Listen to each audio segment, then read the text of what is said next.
Gianne has always been fond of music ever since she was a little child. She started leading worship in their local church when she was 14, and ever since then, leading people to Jesus through music became her mission. Last November 2020, she released her debut single entitled Wait on You, which was her declaration that in the midst of uncertainty, she will put her trust in the one who holds it. As her lyrics beautifully says it, "You are the Lord of perfect timing. I put my trust in you. I'll wait on you." Hi, I'm Gianne Hinolan. I am an indie singer-songwriter for worship music, and I am also a host. And what I do is I lead worship po sa aming local church, and that is my joy. That is something that I have been doing since I was in the kids ministry. Wow. And now I am releasing my own songs, my own compositions, and hopefully an album very, very soon.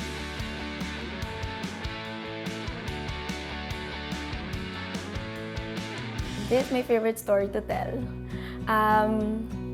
Ano siya eh, I was 10 years old actually when I first attended service, a Sunday service. And from then, I thought Christian na ako. Ano yun? Okay, I go to Sunday services. Medyo ano lang ako nun, semi-comfortable. Kasi, ay, tataas sila ng kamay. Wow, pang-holy lang yan. Okay na ako sa clap lang, ganyan. And I thought already that that's a relationship with Christ. I thought. Until I was reached out by a youth leader in our church when I was in high school.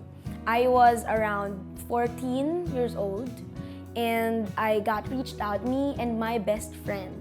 We went to Friday services, and that's when we really got to have discipleship, and that's when I knew what salvation is. That's when I knew kung ano yung totoong bigat ng cross.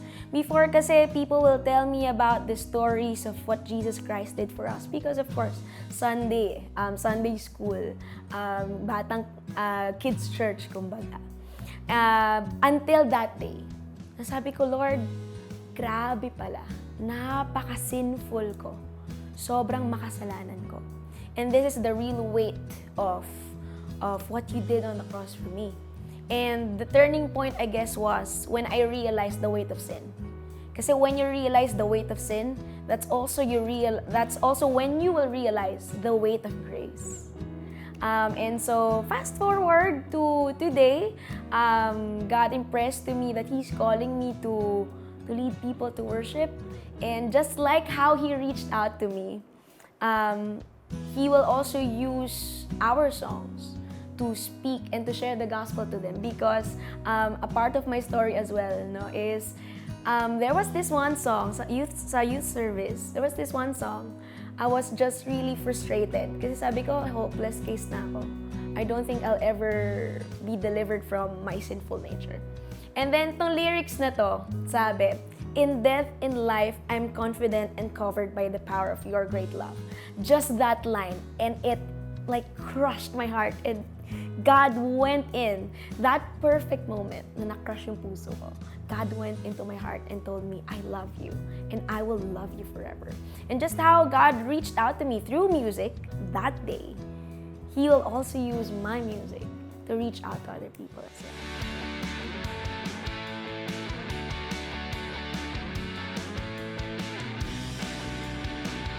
Everyone would like to have a comfortable life. Everyone would love to have a convenient life. That's why we decide on things.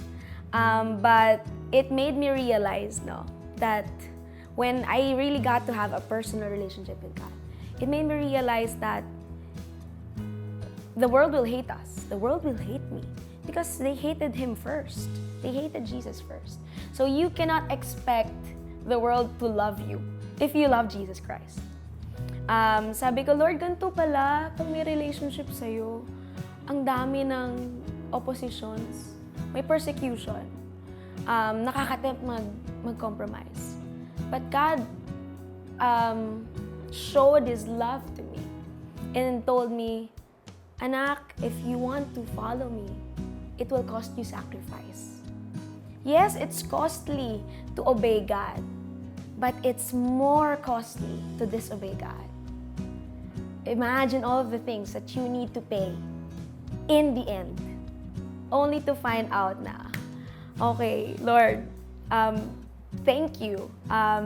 Everything was hard, it was turbulent, but it was worth it because you are glorified. So that's how I encountered it.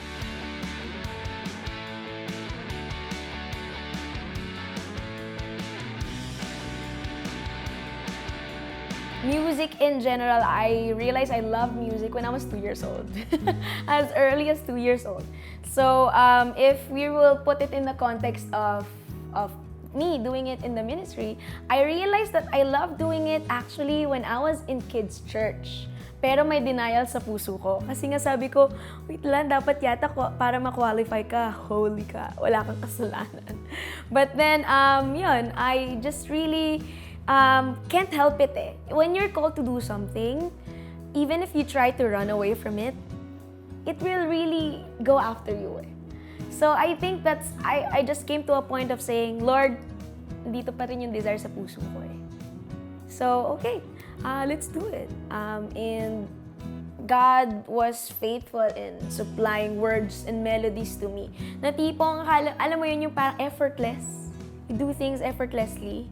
And, kunyari, nag-shower, nagtututbrush, naglalakad sa kalsada, nag-CR, nanonood ng TV.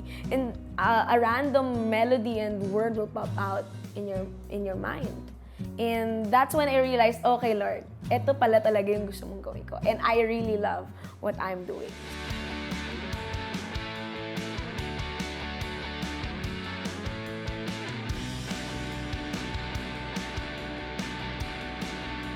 In my writing style naman, actually, wala akong one process for all.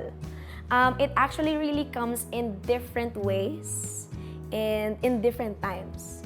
But to sum it all up, if you'd like to ask me, how I write my songs, it's my prayer with a melody.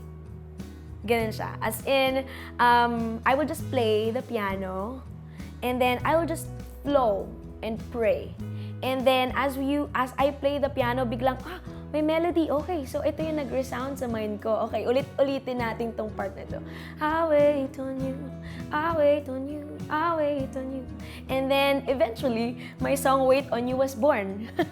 Ano siya eh, may mga times na may isang upuan lang, may mga times na kailangan na hinimay-imay siya.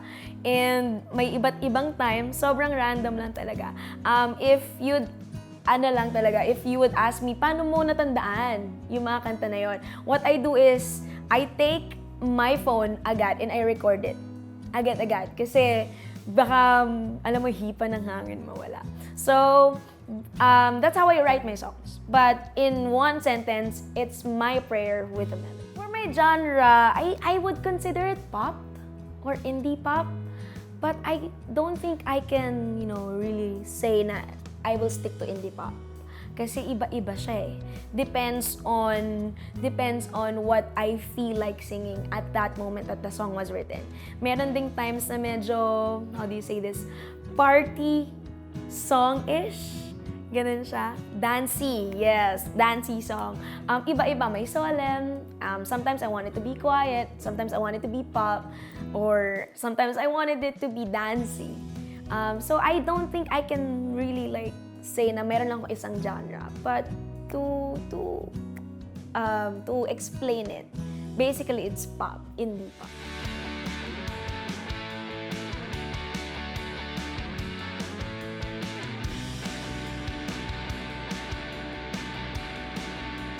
Okay, so for my album, it's gonna be released this year. I'll be announcing very soon when, pero malapit na. It has 7 tracks and the EP is called Set Apart. Basically, these are songs, different songs that I've written in different seasons of my life.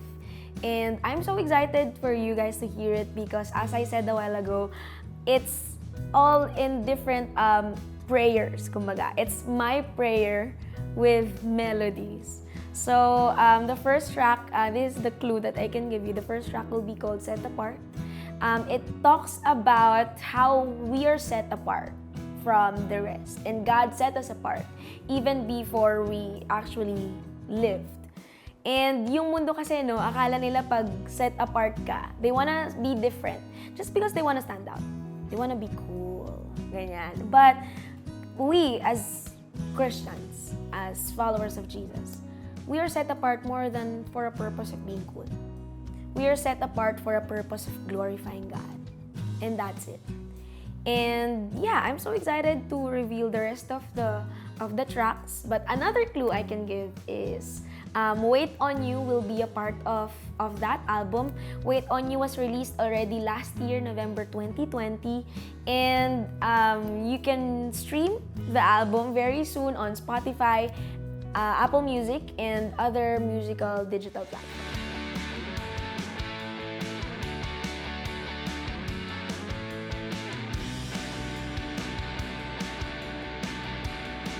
Yeah, as an indie artist, ang challenge kasi dito is parang for me, yung thought na parang feeling mo you're alone in what you're doing.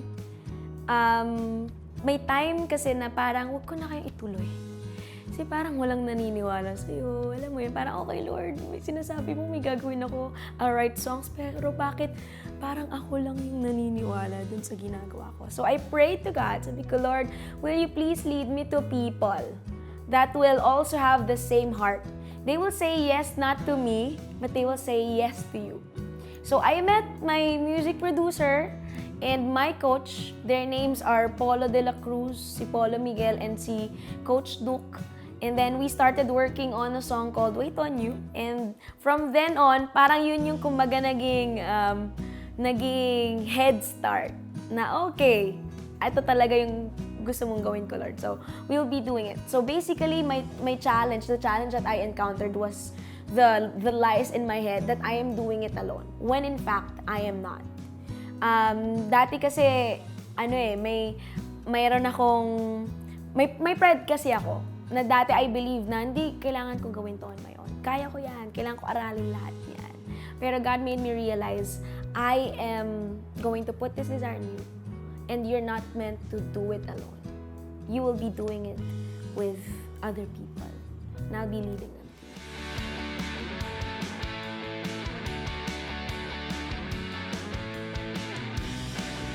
Hello, are you an aspiring indie music artist?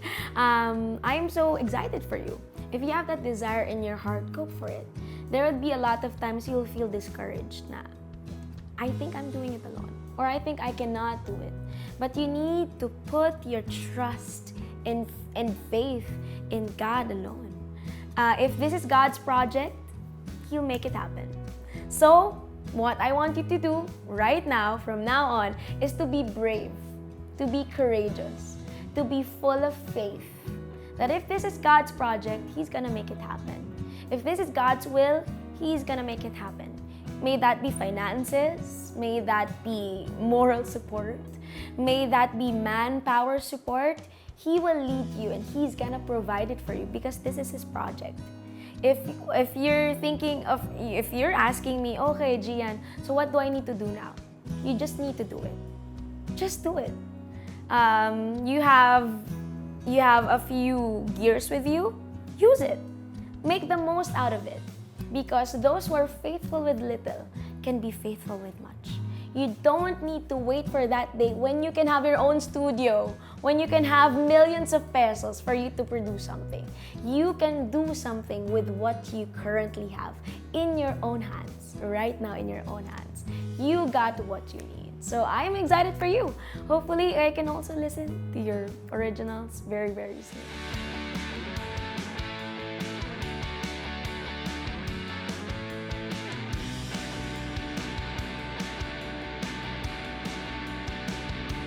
Wow, how important it is to support Filipino Christian music. I could only say very, very important. From a scale of 1 to 10, 10 being the most or the highest, I would say 20. It's because music is such a beautiful language. It's a language for me. It's something that speaks to people, whether you're speaking Tagalog, Bisaya, Kapampangan, Ilocano, English, whatever it is that you're speaking, definitely, one way or another, music will speak to you. Music will really definitely do. And it's important to support what these Filipino Christian music artists are doing because they are making music not just for their own, not just so they can be famous, not just so they can be gathering attention of people and streams, but they're doing this for the Great Commission, and that is to share the gospel. That itself, I hope it's enough to give you the burden to support Filipino Christian music artists. And if you see one in the future, or along the way on Facebook or on Twitter, on Spotify, encourage them. You do not know how greatly it is to affect them in a great way. Yung encouragement mo na, hey, you're doing great. Hey, your music sounds good and it spoke to me. And sharing it in IG story na, it's seemingly a small act, but it says a lot, especially to us, the artists. It's not that we're asking for affirmation. It's not that we're getting attention, but it just lifts our spirit up. If you got a chance to speak life to someone, speak life to them, especially to those artists that are doing music for Jesus.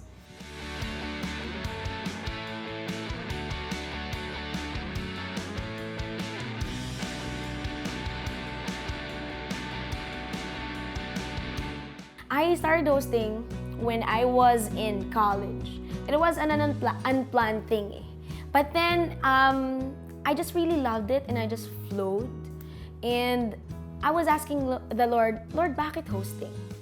Why is it that you are leading me to events, to shows, and you want me to speak to them? And basically, the reason why I'm doing this is because I want to speak life. That's it. God impressed to me, pinakita niya sa akin yung weight ng mga words natin. Alam niyo yung words niyo, napakabigat. Sobra. You can speak life or death. That heavy and that important. And that's why I kept on doing this.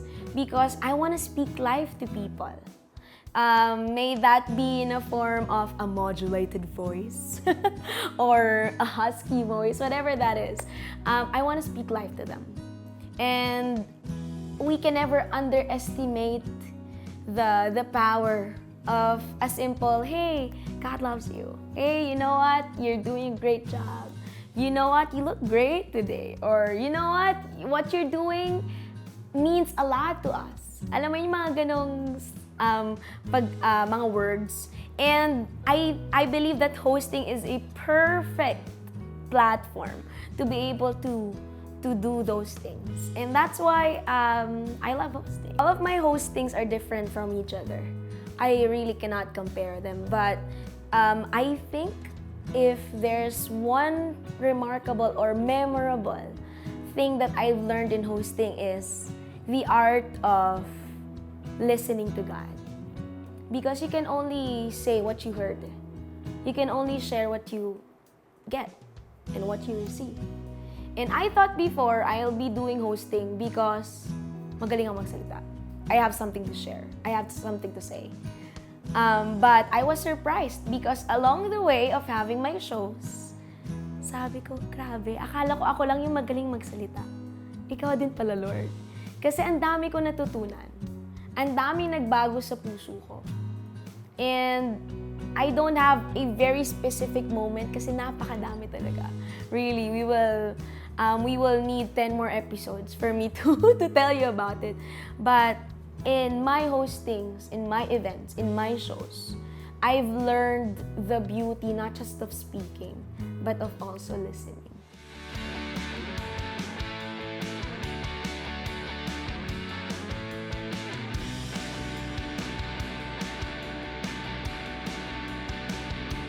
Whatever it is that you are doing right now, do not underestimate it. Do not belittle what God can do through your craft. May that be music, may that be painting, may that be teaching, or business, or you're doing a corporate job, or you're doing production, like my friends over here, do not ever underestimate the power that God has and the way that God can use all of those things. I'm encouraging you really to not frustrate yourself over the things that you don't have. Because if you don't have it, then okay, fine, you don't need it. You got what you need right now in your own hands. As in, look at the things that you got right now. Work on it. Make the most out of it. Do your best.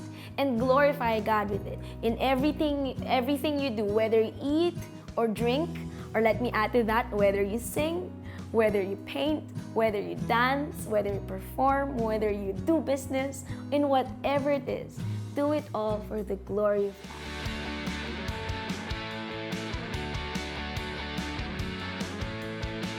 Hello there guys, G here. I am so excited to meet you again very soon. If you'd like to know more about me, you can check out my social media accounts, and that is at Gianne Hinolan, GIANNEHINOLAN on Facebook, Instagram, Twitter, and basically everywhere. You can also stream my music on Spotify, Apple Music, and Christian Music Hub. Hope to see you soon. Gianne Hinolan is committed to writing songs that speak life to people who need to hear the truth, and made it her purpose to utilize her talent to bring people closer to our Creator. Follow her on her social media accounts and listen to her music on Spotify. Join us.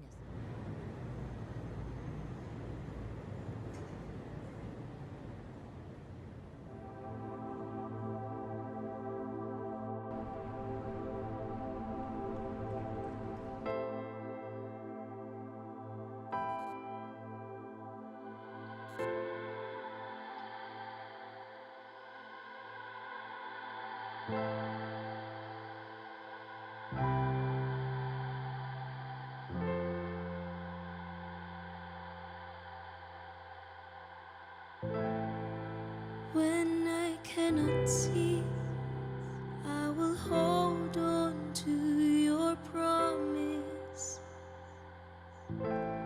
You'll never abandon me, and I will never be forsaken. Father, will you turn my doubt to faith and my worries to hope? Calm the raging storm inside my heart. I know you won't let me go. Lord, my soul will wait in silence, for my hope is you. You're the Lord of perfect timing. I put my trust in you. I'll wait on you. I'll wait on you. I'll wait on you. I'll wait on you. I'll wait on you. I'll wait on you.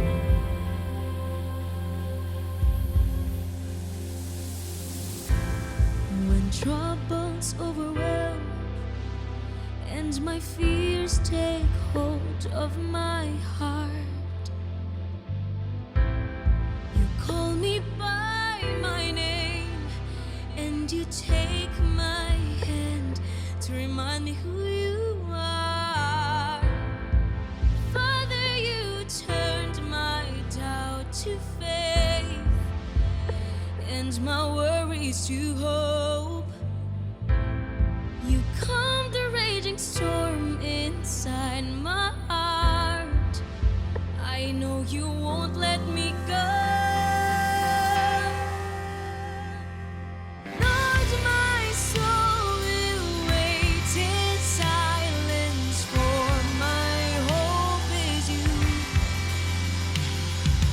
You're the Lord of perfect timing. I put my trust in you. I'll wait on you. I'll wait on you. I'll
Join us in our campaign in spreading God's goodness by sharing positive ripples. Inspire others by sharing your stories. Step up in faith and testify of God's goodness. Send your stories on Ripple Effect.